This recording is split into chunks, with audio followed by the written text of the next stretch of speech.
There are 16 songs on this particular installment. Yeah, it should have been Uh, 10, but go ahead. that was going, excuse me, that was going to be the question there. Why that amount of 16? And Uh, why a remorse on not doing 10? well, I aimed for 10. It actually was 19. I took three off. Three off that I was like, this shit don't really need to be on there.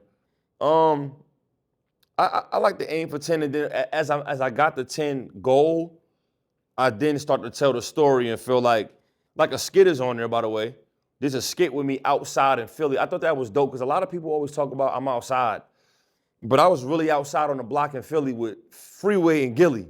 I thought that was fire. So you hear Gillie in the back talking shit on the phone, Freeway over here rapping. I'm in the back cursing my son out because he littered some shit and didn't throw it in the trash can. I thought the aesthetic of the street was that. So that's a track that, and then another one on there is the outro where I was just talking. And then another one on there is a freestyle I did on a radar. So really them three weren't even gonna be on there. So really it would have been around 12, 13. But yeah, as I was building the soundtrack of the project, I started to add the aesthetic of things because I wanted them to know, like, yo, I ain't just do this joint with Freeway. I ain't just go to Philly. Like, nah, I'm out here with the most official niggas out here. And I'm outside too. So I like that because I feel like a lot of people use the outside thing when they go to different hoods and they checking in with the big homie and it's like, no, that's the way to do it. I'm outside with these niggas and they walking us through the streets of Philly.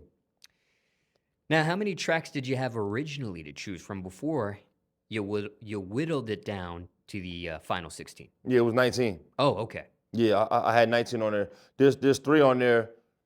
There's one on there, like, it's not like, it wasn't bad, but it was like, I'm just rapping about shit. I don't like doing that. There's two tracks on there where I'm rapping very well and the beat is decent, but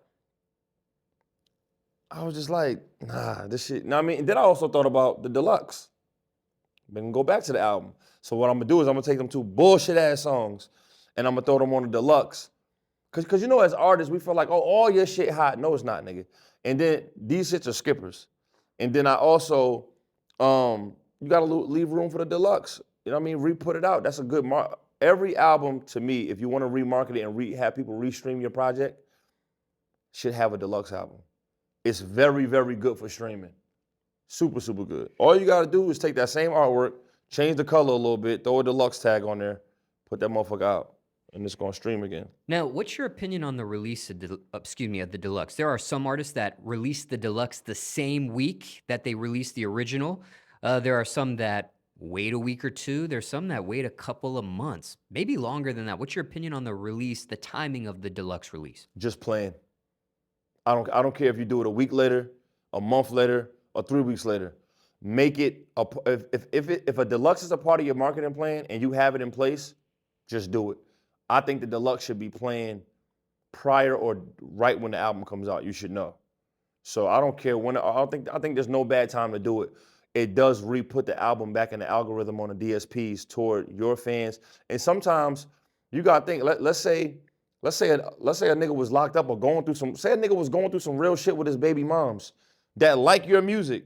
Nigga, if I'm going through some shit, I'm not on the front of Apple Music. I don't know when your shit came out, but you fucking around re-put that shit out. Now that's a better chance of me seeing it when shit done calm down in my household. Now I got time.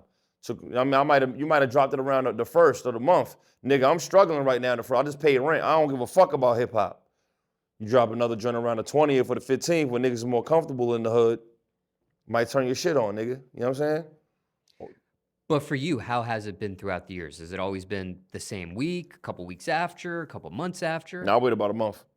Yeah, I like a good month because now the attention span of people, your album kind of dies down after the first month. You'll see it on the algorithm. I think once you see the analytics or like on Spotify, if you have your Spotify for artists, which every fucking artist should have, if you're an independent artist, have your Spotify for artists and your Apple for artists. Log in, nigga, not your manager, not your CEO, not your label, you. Every time you wake up in the morning, open your Spotify for artists, it's gonna tell you how many people are listening to you at this moment. You got 100 people, 20 people, you're gonna notice every day that album's out, that number's gonna go down. It's just what it is. Every day that album is out, that number goes down. Once that number go down about half or 30%, put that deluxe out. That bitch gonna jump right the fuck back up. Now, for you on your past deluxe releases, have the bonus tracks quote unquote, always been BS songs? I'm mad I called them that in front of y'all. But I wasn't supposed to tell y'all that because I want to leave that decision to y'all. But no, it's not always BS songs. It's songs to me, and this doesn't really pertain to everybody because a lot of people's albums aren't about shit. But it didn't make sense for the album. Every song, there's a song on there that I kind of skip sometimes. It's called The Outsiders. I'm not a big fan of that song. Shout out to my nigga Vincent Jack. He made that beat. I love that beat. But I don't really like that song to the second verse. I hate the first verse now for some reason. Anyway, it's personal though. There's a line on there. We used to order food, then rob the man doing delivery. I need a man food. I love that line because that's what niggas in New York was doing. Because in New York, they were delivering food on bikes. Bro, niggas used to punch that nigga out and take the food and go to a whole nother block and eat it. That was a real thing. So it's like, those lines I can't leave off of my album because it's so personal to the hood. Like you understand what I'm saying? So it's like, it's just certain lines that I have to have on there. Just so happen these songs, the hook or the verses weren't personal, but I was rapping my ass off. That shit can go. I don't really give a damn about none of that. Also, there's different ways artists have been structuring their deluxe as far as the track list. Some throw the new songs in the very beginning before the original track list. Some do it at the end. Yeah. Some may even sprinkle some in between some of the stuff there. Yeah. What's your opinion on that? I like it at the end. Just because I'm lazy, and when you uploading, you got a lot of shit to change when you get to putting shit at the beginning and the middle. So I like throwing them at the end.